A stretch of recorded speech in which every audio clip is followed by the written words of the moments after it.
महाराज की जय। श्री सद्गुरु महाराज की जय। श्री रामचरितमानस सारस्वती षष्ठ सोपान लंका कांड। लव निमेष परमाणु जुग बरस कल्प सर चंड बरसी न मन ते राम कै काल जासू को दंड। तुलसीदास जी कहते हैं काल जिसका धनुष है और लव निमेष परमाणु वर्ष युग और कल्प प्रचंडमान है, उन राम जी का भजन हे मन तू क्यों नहीं करता। प्रिय वाणी जय सुनहि रे कहानी ऐसे नर निकाय जग आही। ऐसे मनुष्य संसार में बहुत हैं जो प्रिय वचन सुनते हैं और कहते हैं। बचन परम हित सुनत कठोरे सुनहि जे कहाई ते नर प्रभु थोड़े। हे प्रभु ऐसे नर थोड़े हैं जो परम हितकारी परंतु कठोर वचनों को सुनते और कहते हैं। फिर बोला हे पिताजी पहले तो राम जी के पास दूध भेजिए, पीछे सीता जी को उन्हें समर्पण कर दीजिए। यदि वे सीता जी को पाकर लौट जाएं तो बहुत अच्छी बात है, और ना लौटने युद्ध ठाने तो उनसे लड़ाई कीजिए। रावण को यह बात ना भाई, उसने प्रहस्त को डांटा। प्रहस्त कटु वचन कहता हुआ घर चला गया। इधर राम जी ने पहले रावण को समझाने के लिए उसके पास युवराज अंगद को दूध बनाकर भेजा। अंगद ने उसे बहुत समझाया पर उसने कुछ कान में नहीं किया और घोर अहंकार से बहुत कड़क कर बातें कहने लगा। अंत में अंगद जी ने उसे कहा कि तुम तो मरा हुआ ही है, क्योंकि कौल काम बस कपिल विमूढ़ा अति दरिद्र अजसी अति बूढ़ा। वाक गर्मी वाम मार्गी कामतूर कंजूस महामूर्ख अत्यंत दरिद्र कलंकी बहुत बूढ़ा।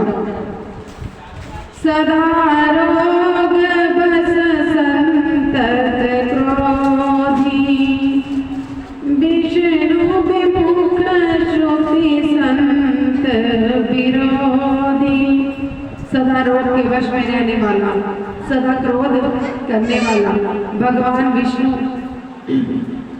से विमुख रहने वाला, वेद और संतों से विरोध करने वाला। तन पोषक निंदक अत खानी जीवत शव सम 14 प्राणी। शरीर पालने वाला, सबकी निंदा करने वाला और पापों की खान, ये 14 प्राणी जीते हुए मृतक के तुल्य हैं। ये बातें सुन रावण क्रोधित हो तर्जन गर्जन करने लगा, पर अंगद जी कुछ ना डरे। वह उसका रावण का मान मर्दन कर राम जी के पास लौट आया। दूसरे दिन से लड़ाई ठन गई। निशाचर एक एक कर मारे जाने लगे। तब कुंभकर्ण और मेघनाद तक मारे जाते समय तक मारे गए। तब स्वयं रावण पथ पर चढ़ सेना ले लड़ने आया। रणभूमि जाते समय उसे बहुत से भयानक अपशकुन होने लगे।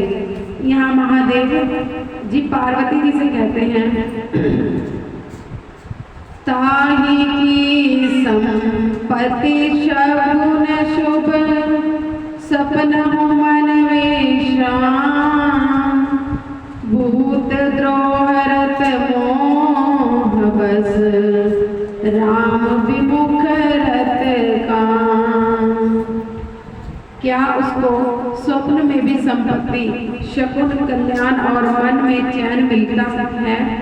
जो जीवों से द्रोह करने में तत्पर, अज्ञान के अधीन, वासनाओं में अनुरक्त और राम से विमुख है, कदापि नहीं।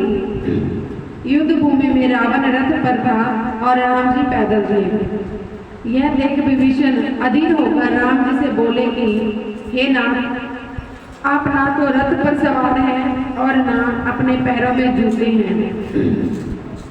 इस बलवान शत्रु को कैसे मारिएगा? राम जी कहने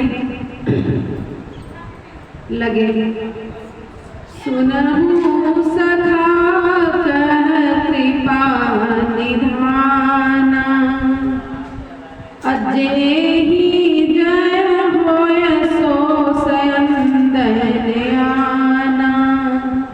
कृपा निधान राम जी ने कहा कि हे मित्र सुनो, जिससे जीत होती है वह दूसरा ही रथ है। सौरज धीरज तेहि रथ चाका, सत्यशील दृढ़ ध्वजा पताका।